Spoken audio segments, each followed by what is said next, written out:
came outside. Everything's burnt. We've been sheltering in the bunker.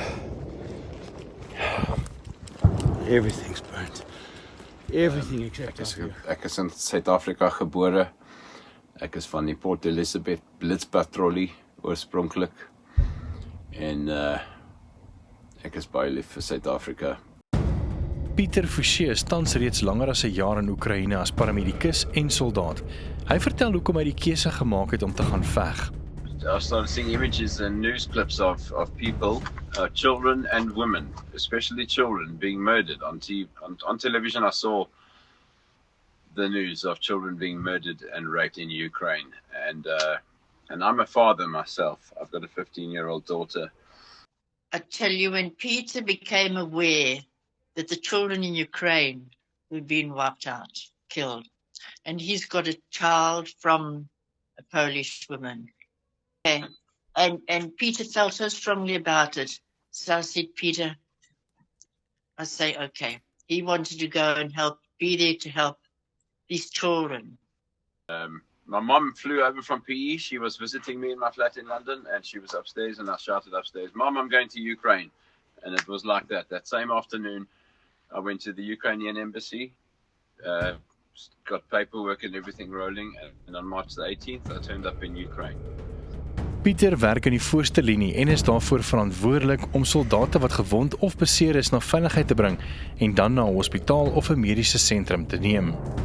We position ourselves very close to the front lines with brigades up and down the Donetsk area, and we do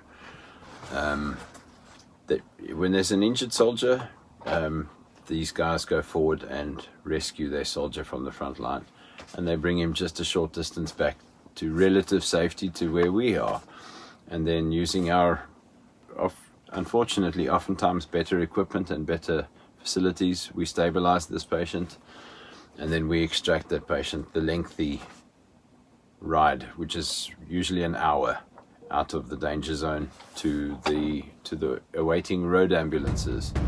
Hy het ook al telke maar die dood in die oë gestaar.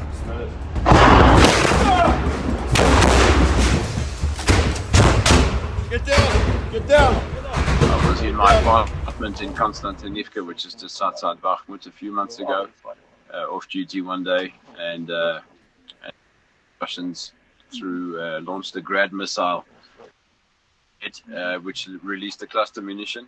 Cluster bombs landed on our apartment building, and they were going off right outside the window, on the trees, on the balcony. So imagine 30 hand grenades going off on your spot. And they were going off right outside my window, and that's all on video. And there was shrapnel flying everywhere. All the windows were destroyed. The vehicles downstairs were peppered. Dit was nie 'n maklike pad vir Pieter om die vertroue van die Oekraïense soldate te wen nie. The way I got through the trust issue thing was, since I arrived here, I've always just wanted to be in purely Ukrainian units. And that has endeared a lot of them to me, because I think they respected the fact that I didn't want to be with foreigners. I wanted to only be with Ukrainians, and I've tried very hard to speak their language from day one, and it earned me a few points. Project Constantine is Pieter se breinkind. Project Constantine was formed approximately a year ago. It's a Ukrainian registered charity, an NGO. It was formed by myself and my best friend Tatiana, who's from Bakhmut. We are a Ukrainian army support charity and a frontline medevac team. It's a funneling service for international aid for Ukraine, but specifically for frontline soldiers and frontline medics. Pieter is nie van plan om Oekraïne nou of in die toekoms te verlaat nie. I'm planning on staying here.